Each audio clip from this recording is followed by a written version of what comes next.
I was brought up in an orphanage by nuns who found me on their doorstep one night, wrapped in a soft blanket and wearing a gold pendant shaped like the sun. The nuns were never able to find out anything about my family, or maybe they never even tried. But I had all kinds of theories about my past. Maybe I'm some princess stolen by an evil witch and sent here because she was jealous of my beauty. Or maybe you stole me and you keep me here because of the magical powers of my hair, just like Rapunzel. You touch my hair a lot, you know. Yes, to pick lice. And trust me, this mousy nest on your head has no magical powers. Maybe I'm from another planet, like Superman, and my parents dropped me at the orphanage because I wasn't safe on my planet. This necklace has to mean something. I probably have superpowers. Look, I can stare directly at the sun. I went half blind trying to prove that I could. All the kids thought I was a bit of a weirdo, and I guess I was. I never really felt like I belonged there. The only person I was close to was Anna, one of the janitors. She was the sweetest lady who'd always paid extra attention to me since I was little, and we had a special bond. One day when I was 10, I was going on about a new theory regarding my parents over breakfast when this kid named Brett flung oatmeal in my face. Can you just shut up for once? We don't care where you came from. You're nobody special. I'm special to someone out there. That's why they gave me this precious necklace, dummy. But suddenly, Brett lunged at me and pulled at the necklace, breaking the chain and sending the pendant flying across the floor. I stood frozen in shock. Then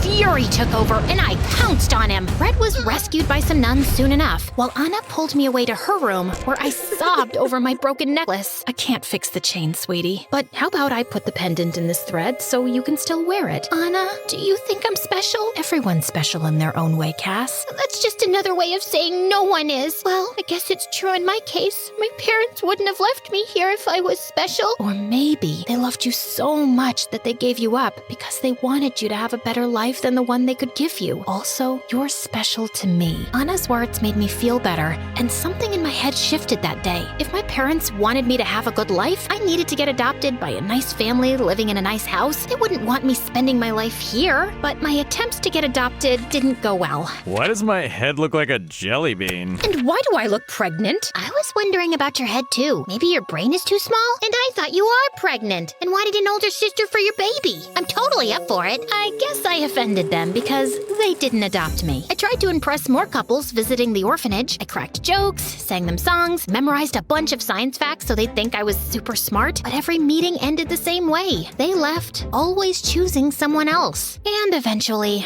I gave up on the idea of ever getting adopted. I wasn't gonna put myself through the pain of rejection again. Then one time when I was 15, I was reading in the common room when I heard loud voices in the corridor. I stepped outside to see a new boy surrounded by a bunch of kids, including Brett. They'd taken his thick glasses and were passing them around and laughing. Then Brett threw them to the side and the poor boy dropped to the floor, blindly searching for them. What is wrong with you guys? Leave him alone. Oh, chill out, loser. Unlike you, I'm getting adopted next week, so we're just having some fun before I go. Do you need a reminder of the time I made you scream for your life? Do your new parents want a bald son? Brett gave me the stink eye before he and the others left, and the boy turned to me with a grateful smile. He told me his name was Matteo. Matteo and I had tons in common. We both liked pickles and super spicy food and scary movies, and we were both misfits as kids. The only difference is that you don't let anyone bully you, and I can't stand up for myself. Yes, you can, because you have me by your side now. You don't have to do it alone. Matteo and I became best friends, and my life was just better with him around. Of course, I started including him in my hangouts with Anna, but I could just sense he didn't like her at all. Like this one time, I asked Matteo to play board games with me and Anna after dinner, and he flat out refused. I just don't like the way she keeps looking at me. She has a slight squint in her eye, dude. Then I guess it's just her vibe. She's perfectly lovely.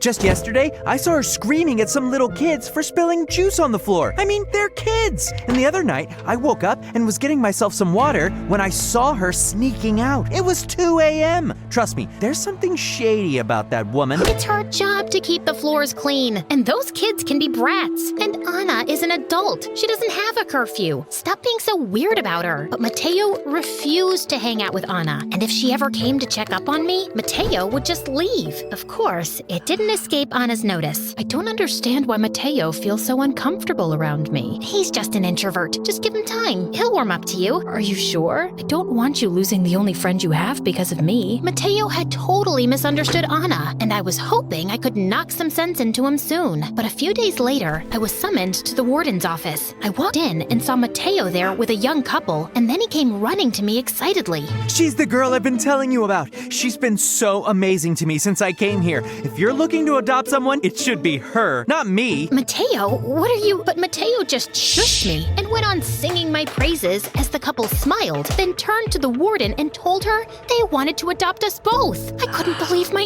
ears. I was finally getting adopted, and Matteo was going to be my brother. Anna was thrilled for me too, and we spent the whole week packing. But on the last day, I was told that I wasn't getting adopted. Only Matteo was. What? Why? They didn't give me a reason, but for now, you'll stay here. And Matteo, your new parents will pick you up soon, so you guys can say your goodbyes. The warden walked away, and I broke down in tears. I don't understand. What changed? I know you don't want to hear it, but I think Anna is behind this. Matteo mentioned that a few days earlier, the couple's lawyer had come by the orphanage to drop some paperwork, and he had spotted Anna talking to him. She said something about you having bipolar disorder and being a troublemaker. What? You heard her say this exactly? Well, not exactly, but I'm good with lip reading, and that's pretty much what she said. Are you kidding me, Matteo? Accusing Anna for no good reason? No, your parents probably just decided it wasn't worth the trouble to adopt two kids after all. Why don't we ask them? No, thank you.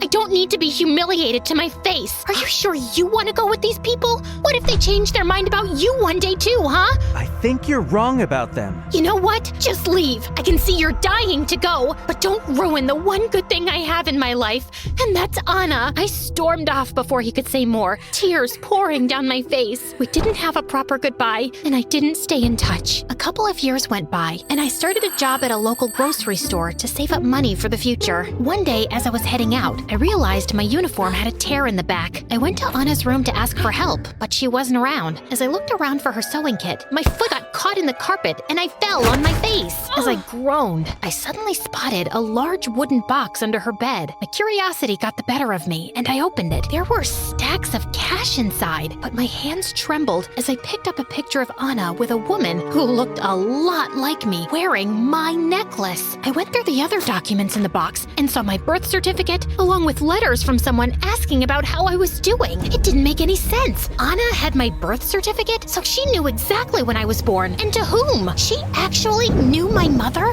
and she'd lied to me about all this my entire life? I wanted to confront Anna immediately, but something stopped me. If she'd kept such a big secret, she would only lie to my face now. I took pictures of everything with my phone and quickly left her room. And later that night, I ran away from the orphanage. I messaged Matteo on Instagram saying it was an emergency, and thankfully, he agreed to meet me at a cafe. As he walked in, I instantly registered that he looked different. Hey, what's going on? I'm so sorry for not believing you, Matteo. You were right. Anna isn't who she seems. I told Matteo about everything I'd discovered. I just knew it! My parents confirmed that Anna had said things about you to their lawyer, but I didn't reach out to you again because I didn't think you'd listen. I wasn't ready to, but I do believe you now. I couldn't think of anyone else to go to, and I know you aren't happy to see me, but... Cassie, of course I am. You're my best friend, and you are not going back to that orphanage. Matteo took me to his mansion, which was beyond amazing. He had butlers and maids, a movie theater in his basement, 3 pools, a chef, and a masseuse. His parents were welcoming, and Matteo helped me hire a private investigator to follow up on the leads I'd found in Anna's room. He even lied for me when some police sent by the nuns showed up asking about me. With me, he was still great, but I could see he'd really changed. I couldn't ignore his pretentious wardrobe and his slicked back gel hair, and he always seemed overeager to please his parents, thanking them for every little thing, basking in their praise over his good grades, and taking an interest in everything they liked. Dude, did you even know anything about the painting your parents just bought you were praising so much? It looked pretty weird to me. Of course I know. I researched the artist and all his works, and it's not weird, it's genius. Takes a refined eye to appreciate art. His condescending comment annoyed me, but I brushed it off. The painting was ugly, period. And soon after, Matteo invited me to one of his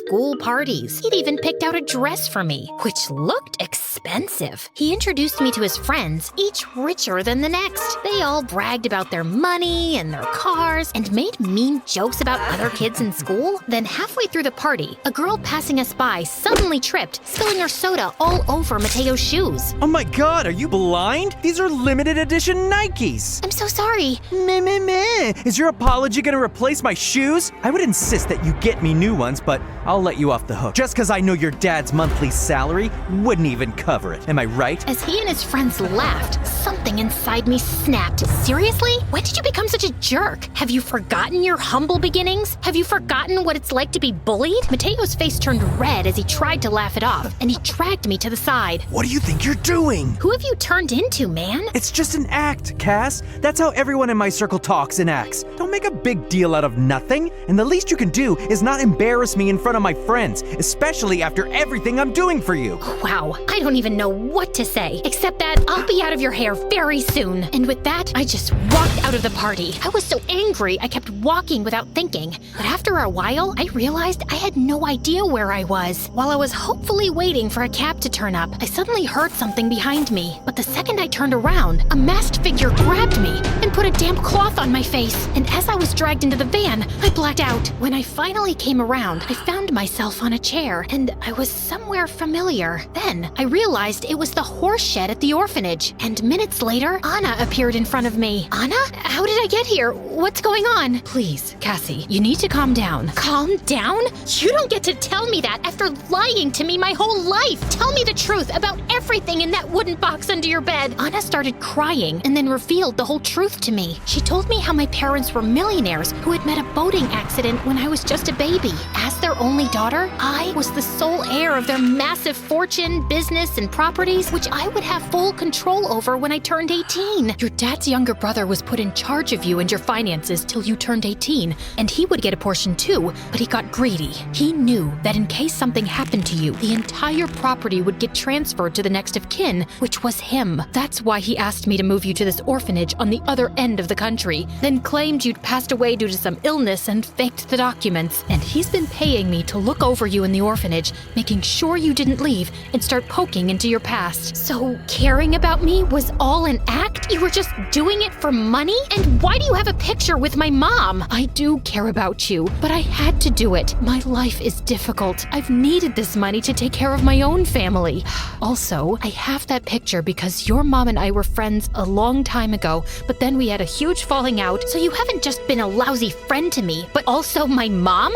You're despicable, and I won't let you or my uncle get away with this. I can't let you go. If your uncle found out, he'd kill me. I tried running out of there, but Anna was too fast and strong for me. I'd almost given up fighting her off when the door burst open and Matteo walked in with the police. Anna let go of me and tried to make a dash of it, but she was caught immediately and taken away. How did you even find me? When you left the party, I followed you soon after.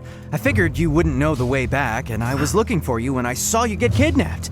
I immediately called the police and told them the car's number, and they tracked it down. That was quick thinking. Listen, Cass, I'm really sorry. I know I've been such a jerk lately.